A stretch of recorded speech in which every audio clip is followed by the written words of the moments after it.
अरे फ्रेंड, कसे आहेत तुम्ही? मला गाडी माझ्या आईच्या घरी सोडत होती. मी घरी गेली तर काय माझा भाऊ मान पकडून बसला होता, त्याची मान भरली होती.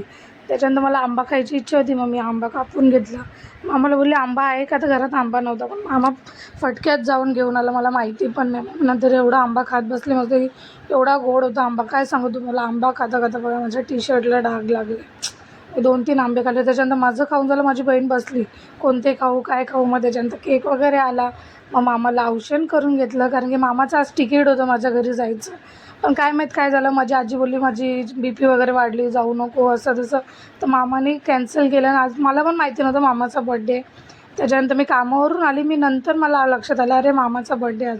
त्याच्यानंतर त्यांनी बोलली मला घरी सोडा. मग त्याच्यानंतर मी माझ्या बहिणीने औषण केलं, मामाने केक कटिंग केलं वगैरे. एवढी मजा आली सांगू तुम्हाला, खूप मजा आली.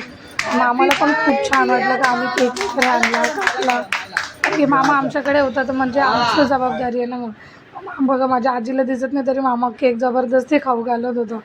त्याच्यानंतर आम्ही सर्वांनी मामाला केक भरवलं, कारण की मामाने खूप केलं आहे, खरंच आमच्यासाठी खूप केलं आहे. आता आमची बारी आहे तर आपण मागे नाही हटायचं. मग मामाला पण केक भरवला, आम्ही पण केक खाल्ला. मी तर खूप एन्जॉय केला केक. त्याच्यानंतर मी आणि माझा भाऊ केक खायला बसलो, आम्ही दोघंजण केक खाल्ला. चला, तुम्हाला कसा वाटला माझा मिनी ब्लॉग, भेटू